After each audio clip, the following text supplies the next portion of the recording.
Hi, Year 5. So we are on chapter 33. The gentleman's shoes clicked past Varjak as he flicked off the light and headed downstairs. The black cat went with him. Fury, pure white-hot fury seared through Varjak's body, surged through his muscles, scorched away his fear. There was nothing in his mind but what the gentleman had done to those cats. It had to be stopped now, while he still had the advantage of surprise. There was not a second to waste. He came out of the shadows into the Contessa's room. The howling stopped at once. Everyone in the cage looked at him, 100 cats' eyes glowing in the dark. How to set them free? He'd seen the gentleman pull a lever to lock the cage. There it was, halfway up. One more climb for Varjak Paw. The wire mesh cut into his pads as he scrambled up, but at least it had grips, more than the garden wall. Varjak hooked both paws round the lever. He pulled down with all his weight and the lever clicked.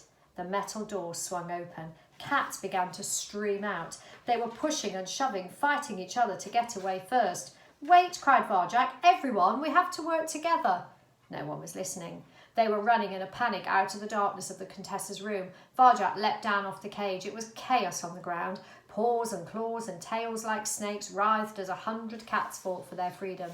This wasn't going according to plan. Where were Tam and Holly? They could help him if Holly would forgive him. A howl of pain came from somewhere outside the room. Varjak clambered over the paws and claws, out of the door, onto the landing, into the light. The black cats were at the top of the stairs, both of them. Together they were terrifying. No one could get past them. Strewn beside them were the bodies of those from the cage who'd made it out first. They'd been swatted aside, mercilessly, and were either out cold or dead. Varjak couldn't tell. The others were trying desperately to get back into the Contessa's room where they thought they'd be safe. It was carnage. But in the middle of it all, Varjak felt strangely calm. There was no way back for him. This wasn't going to be like fighting Julius or even Razor. This was something else. It was life or death. That simple. Like a dancer, he picked his way through the chaos of cats. They made space for him. A profound silence settled on the top of the stairs. Varjak looked at the two black cats and started to breathe deeply, filling his lungs. He was getting stronger and better every time. The power was growing within him like a living thing, and he could feel it again rising up now. This was what he was born to do. This was it. This was the moment he'd been waiting for all his life. Fourth skill, slow time. He sucked in the air, slowed himself down. Fifth skill, moving circles.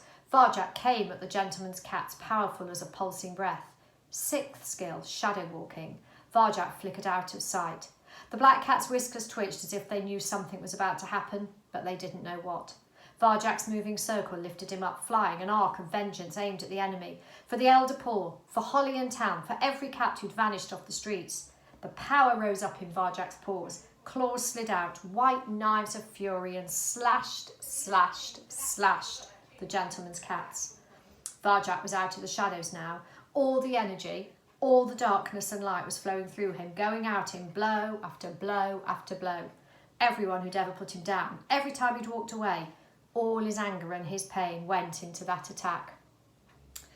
It felt overwhelming, a massive rush of power, almost more than he could control. He could win this fight, he could beat anyone because he knew the skills, he kept the way alive. Inside him everything Jalal had passed on was coming together, and around him he could hear the street cats, no longer mewling in fear, but cheering as he lashed into their enemy. It couldn't be long before they joined in, and then the battle would be theirs. He had one of the black cats backed against the wall. Varjak looked into its eyes. Even now they showed no expression. He launched another circle, ripped right across its face. It didn't blink. No blood came out of the wound. Varjak was tearing it apart, but it didn't bleed. How could that be? He hit it with his best shots he knew should knock out any normal cat, but it stayed standing. It didn't go down. And now he'd lost the element of surprise. The black cat hit back. It was incredibly fast, even with Varjak in slow time. He arced aside and only just dodged. The two black cats glanced at each other, and then they came for him, as they'd come for the elder Paw in the garden long ago. Two bodies moving perfectly, one on each side. Varjak spun a circle as wide as he could imagine. Moving quick as thought, he deflected one blow, then another, turning them away. The circle held. He could feel the energy crackling through him. But the black cats kept coming, relentless, tireless, perfect. Two of them.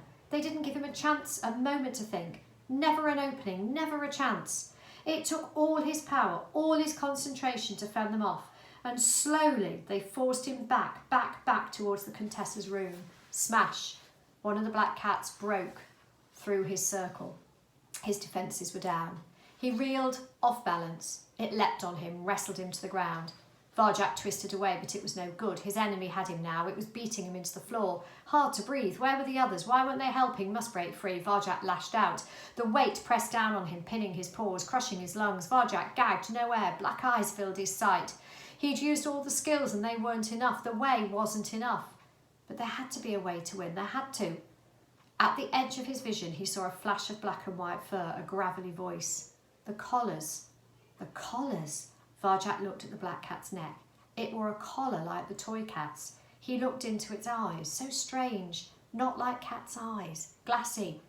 Glass. They were glass, like the toys. Not quite alive, not quite dead. If the gentleman could make a toy cat, why not a fighting cat?